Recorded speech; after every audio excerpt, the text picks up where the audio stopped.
नमस्कार दोस्तों, आज के इस वीडियो में हम AT ऑटोमेटिक ट्रांसमिशन गियरबॉक्स के स्टिक के बारे में बात करेंगे कि उस पर कौन कौन सी पोजीशन है, किधर उनका और कैसे इस्तेमाल होगा। अभी उदाहरण के लिए हमने ये नई ब्रेजा गाड़ी ली है, तो इसमें हम देख रहे हैं पहली बात तो दो ही पैडल होंगे, ब्रेक और एक्सेलेटर। इधर आइडल पैडल होगा, इस पर आप फुट रेस्ट कर सकते हैं।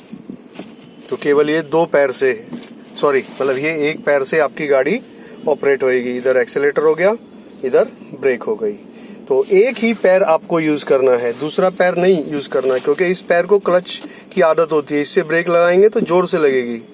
तो ये पैर को आप अलग रखिए, केवल एक पैर से गाड़ी ऑपरेट होगी। देखिए एक्सेलेटर ब्रेक, एक्सेलेटर ब्रेक। तो बात कर रहे थे कि जैसे ही आप इग्निशन स्विच ऑन करेंगे और ब्रेक दबाएंगे तो इसके अंदर एक स्टिक के अंदर एक कुंडी लगी है, समझ लीजिए लॉक लगा है, ये मूव नहीं करता है। जब तक आप ब्रेक नहीं दबाएंगे वो कुंडी नहीं खुलेगी। ये फ्रंट में इसमें जो स्विच दिया गया है ये वाला, अगर आप इसको भी दबा लें तब भी ये लीवर मूव नहीं करेगा।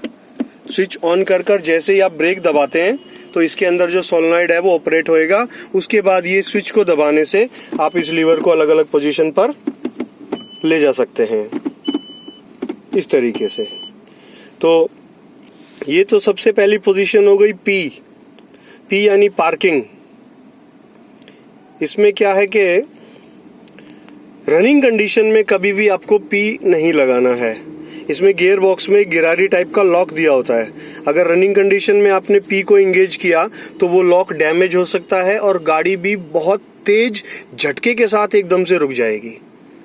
तो पक्का करें कि जब तक गाड़ी पूरी तरह स्टॉप नहीं हो गई है इसको पी को एंगेज ना करें। एक AT में कई लोगों में भ्रांति रहती है, थोड़ा मिसगाइड रहते हैं कि ये बिना ब्रेक दबाए वो क्रैंक नहीं होगी, स्टार्ट नहीं होगी। तो ऐसा नहीं है। AT गाड़ी में बस आपका गियर लीवर P या N पर है तो आपकी गाड़ी क्रैंक हो जाएगी, उसके लिए आपको ब्रेक दबाने की जरूरत नहीं है। जैसे हम बलिनो CVT में देखते थे, उसमें चाबी है, इग्निशन स्विच है, तो वो P या N पर ही क्रैंक होगी।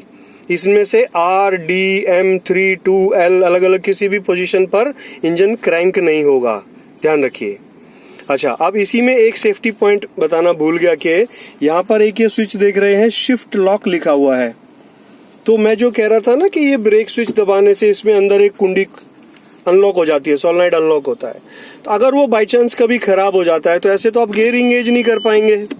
तो उस स्थिति में आपको इसे हाथ से दबाना है। एक हाथ से इसको दबाइए और दूसरे हाथ से गियर लीवर को आप पीछे कीजिए तो ये गियर लीवर आपका मूव करेगा। मतलब ब्रेक स्विच खराब होने की वजह से आप गाड़ी नहीं चला पाएंगे, ऐसा नहीं होगा।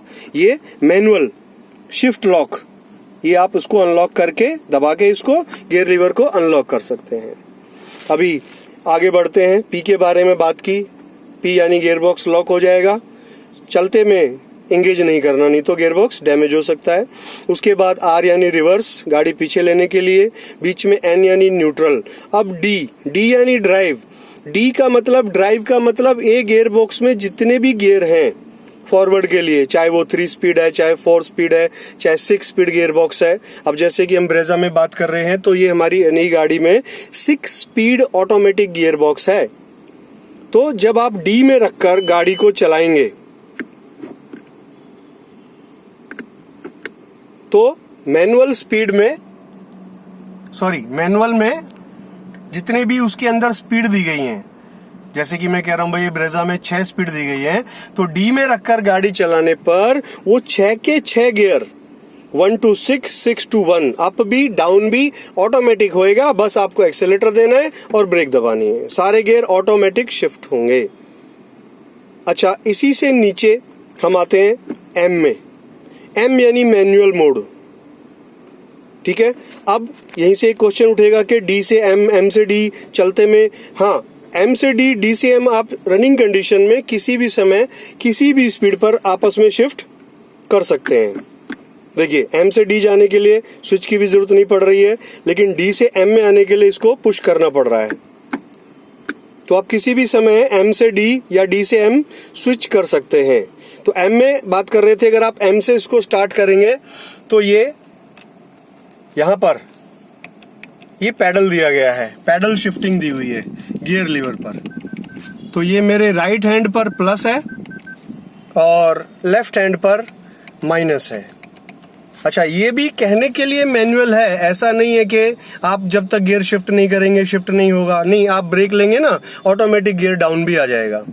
हाँ, अप नहीं होगा, जब तक आप प्लस का सिग्नल नहीं देंगे गियर अप नहीं होगा। सपोज कीजिए इधर से गलती से आपने M में लगा दिया, फर्स्ट गियर में आप गाड़ी को खींचे जा रहे हैं, इंजन हाई स्पीड पर ओवर रेस हो जाएगा, इंजन ओवर हीट हो जाएगा, गियर बॉक्स गर्म हो जाएगा, उसके अंदर जो फ्लूइड है वो गर्म हो जाएगा, उसके अंदर जो क्लचेस हैं वो भी खराब हो सकती हैं। तो M में जब चला रहे हैं तो ध्यान रखिए कि प्लस का सिग्नल आपको ही देना है।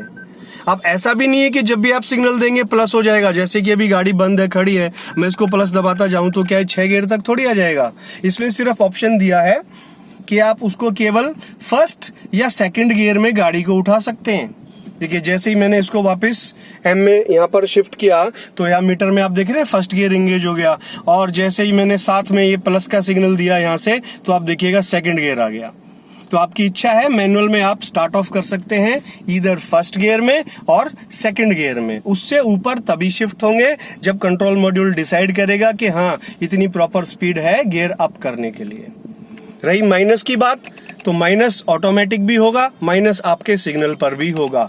हाँ, ये बात का भी ध्यान रखिए, अगर आप हाई स्पीड पर चल रहे हैं और आप लगातार माइनस करते जाएंगे तो गियरबॉक्स बहुत ज्यादा रिटार्ड हो जाएगा, बहुत तेजी से इंजन की टॉर्क बढ़ेगी, गाड़ी ऐसे लगेगा एकदम बैठ गई है, तो उससे भी इंजन को, गियरबॉक्स को नुकसान हो सकता है। तो यहाँ पर हम गियर लीवर पर बात कर रहे थे, अलग अलग पोजीशन थी P, R, N, D, M। ये शिफ्ट लॉक के बारे में बताया कि जब अगर कभी ब्रेक स्विच खराब हो गया, आपने देखा ये P में लॉक हो गया ना और ये अनलॉक नहीं कर पा रहे हैं, तो आप इसको दबाकर दूसरे हाथ से इसको अनलॉक कर सकते हैं। इसके अलावा मीटर में जब आप गाड़ी चलाएंगे तो अलग अलग पोजीशंस वो अपनी दिखाता रहेगा मैनुअल में कि फर्स्ट गियर है, सेकंड है, थर्ड है, फोर्थ है, फिफ्थ है, सिक्स्थ है। डी में पोजीशन नहीं दिखाएगा। ये इधर पैडल शिफ्टिंग के बारे में बताया, लेफ्ट हैंड पर माइनस है, इधर राइट हैंड पर प्लस दिया हुआ है गियर अप करने के लिए। ठीक है, तो उम्मीद करता हूं आपको वीडियो पसंद आया होगा। अगर इसमें कुछ जानकारी आपको काम की लगे तो वीडियो को शेयर और मेरे चैनल को सब्सक्राइब जरूर कीजिएगा। शुक्रिया।